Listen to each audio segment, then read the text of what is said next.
and welcome back to another movie review. So, as you may have surmised by the title, I am here to review the new Liza Minnelli documentary that I just went and saw in San Francisco last night, which is Liza, a truly terrific, absolutely true story. Yes, that is the title, and if you're a Liza fan enough to have gone to see it, you know what that title is inspired by. So, even though my sister grew up watching Liza with a Z with me, that went sailing over her head until I explained it. But anyways, oh my god, this thing, there's so many things to unpack here. One, and this isn't so much about the movie itself, but just the turnout for this thing, I am shocked, because when I went and saw the 50th anniversary of Cabaret a couple years ago, I was like one of the only people in the theater. So I was so worried that this might be another thing like that, and I was like, I'm gonna cry inside a little if that happens. It was almost a packed house! And do you know how refreshing that was to hear every single person walking into that theater saying, I'm here to see the Liza movie? It's just like, ah! And just inwardly squealing a little bit, and my sister's like, I didn't know there were that many Liza fans. I'm like, first off, slap, but secondly, of course there are. Like, how do you think she has kept her legacy going this many decades if there weren't fans? Obviously, it is not just me, child, but anyway. But it was really, really good to see. Granted, we were still among the youngest people there, but I expect that. Although there were some younger guys. Of the females, they're definitely among the youngest. But of the men, there actually were some younger ones. I was like, okay. Then again, we were in the Castro, so I mean, I'm not that surprised, but it's still really good to see, and so validating. It was just like, warms my heart. And such an interactive crowd, too. I mean, like, reacting in real time to the documentary out loud. It was just like, this is so warming to see. Now, as for the actual movie, oh my god, this is such a love letter to actual Liza fans, not just the, like, newbies just walking in. No. You want that? You go watch, like, True Hollywood Story. If you're an established fan, you come watch this one. Because it doesn't really rehash all the same old shit the same way that you hear it over and over and over, and every, like, we gloss over the basics and that's it kind of documentary. No, this is not one of those. Oh, no. Actually, I was kind of surprised by the way they structured this documentary. Because they kind of structured it around, like, different life lessons learned from Liza throughout her life that they frame her story into.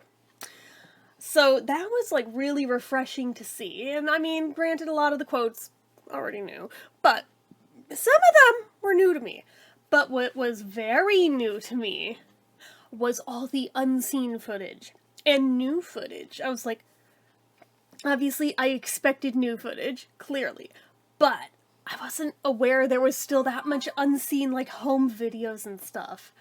Apparently, this tells me there must be, if there was just enough for this, imagine how much is still out there that we have not seen, and might not ever see, but just knowing that it exists makes me feel good. So I was like, cool, I haven't seen all of the things. But, oh man. It wouldn't be a Liza documentary that she has involvement in if she weren't also out there championing for the people who've had the most influence of her in her life. And this isn't the usual mummy and daddy thing. No. Actually, I mean, granted, they're mentioned. Of course they're mentioned. But this isn't one of those. No. Like, it focuses on Halston, on Kate Thompson, on Charles Aznavour, on those kind of people and mentors in her life. Candor and Neb, like, those are who you will find talked about here, and their influence on her, and just their impact on pop culture. It is very Liza in that kind of a way, because she has always had a really innate ability to surround herself with the best people she could possibly learn from that way. So, seeing so much of that, I was like, not surprised, but I love to see it, because it is a different angle than we usually get with, like, the run-of-the-mill Liza documentaries, of which there aren't even that many of those to begin with, but this is how you do it right. This right here should be a masterclass in how you do it. And it's done with humor, and it's done with sensitivity, and even in, like, the more painful parts, it doesn't really gloss over things. Like, obviously it talks about the addictions, it talks about the failed marriages, it talks about the miscarriages, and, like, it was done in a way that was sensitive, that didn't dwell on the dark parts too much, but at the same time did not exclude them. The one exception of the rule being when they're talking about Studio 54, Liza did become an unreliable narrator for a moment in claiming that it was not as crazy as people made it out to be. It's like, Liza May, we have documentation proving you did those things. We have photo and video proof. Don't give us that. It's like, everyone knows, you don't have to be ashamed of it. It was a sign of the times, it was the 70s. No one's judging that. Come on, like, no one cares about that. Just own up, it's all good. But that was, like, the only part that I got that vibe from, that she was, like, trying to, you know, sweep it under the rug a little bit. Like, acknowledge it, but not to the fullest extent. Yes, she's been known to do that before, but, like, to do it so point blank in this one, in a thing where she's otherwise being very vulnerable and very real, it just kind of hit weird, where I was like, okay. I wasn't expecting that, but I guess that's what we're going with here. That's fine, it's fine. She is allowed to recall her history however she wants to. But, other than that, though, very honest, very vulnerable.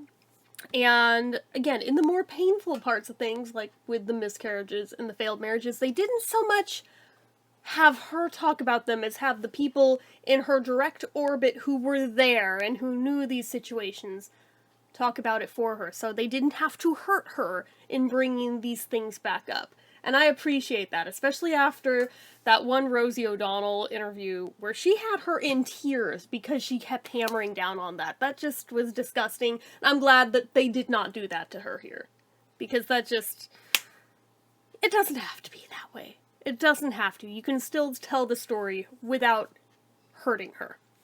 So, all of that, skillfully done.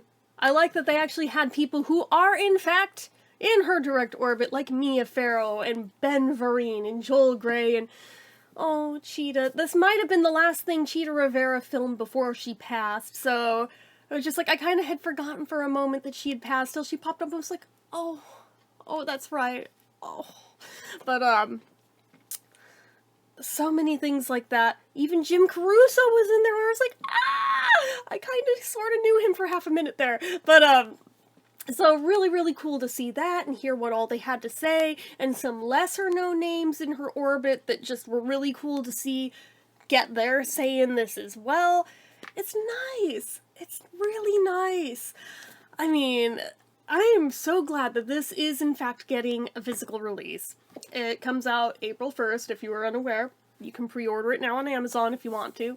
And if you don't want to commit to buying it, PBS is airing it the same day that it comes out on video. So, just saying, you have options, although I have a feeling PBS might trim some stuff out and clean it up a bit. Because I don't see PBS airing Liza shouting, "Shut the fuck up!" Like, I don't see PBS doing that. I don't think they're allowed to. So, but if you want to see it in its full extent, definitely buy it, or if it's coming near you, go see it while it's still on the big screen. But oh my god, even just how crisp they had all of the clips that were in there, even of things that I've seen a million times before. That was so neat, just seeing that on a big screen like that. Just, oh, man, I love that. So, it makes me definitely hopeful that maybe some of her works will get more theatrical revivals back out again, besides just Cabaret. I'd like to see it happen. But, one little bit strange note, but I guess because of time restraints, you can't do it all. They didn't really go too much into her films. Like, they touched on Cabaret, obviously, and Liza with a Z. Briefly brought up New York, New York, but more so because of the song than the film. And that's about it for those. So it was kind of weird that they didn't go into more of that, but I mean, that's okay. Maybe that'll be covered more in the memoir, one can hope. But the other thing that was completely omitted altogether was, like, talking about the albums. I'm like, you think they would have at least gotten a mention? But I guess, you know, these are more exciting things to talk about than the things that we've listened to and watched for all these decades. So that's, you know, I get it. I get it. It was just, like, strange seeing them completely omitted, like, that's alright. But, I mean, if the only thing I would change would be if we could add more time to it to include a bit of those. Even just a little bit. Like, add another half an hour, 45 minutes, hour. Should include those in there too. That would have been cool. But, and have her talk about them would have been even better. But still, just so many good things I could say about this, but I really think if you have the opportunity, you should just watch it yourself and see how it resonates for you. But there was, like, one of those life lessons in there that, I mean, even though it's such a duh thing, it resonated so hard for me in this moment in my own life. Just seeing it on the screen and hearing her say the words, "Don't waste time on people you don't like."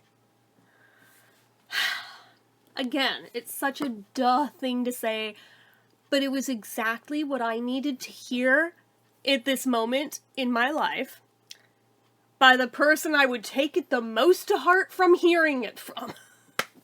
So it's just like, okay, if I had any hesitation about certain life choices and where I will and will not go is involved, that clinched it. That clinched it for me.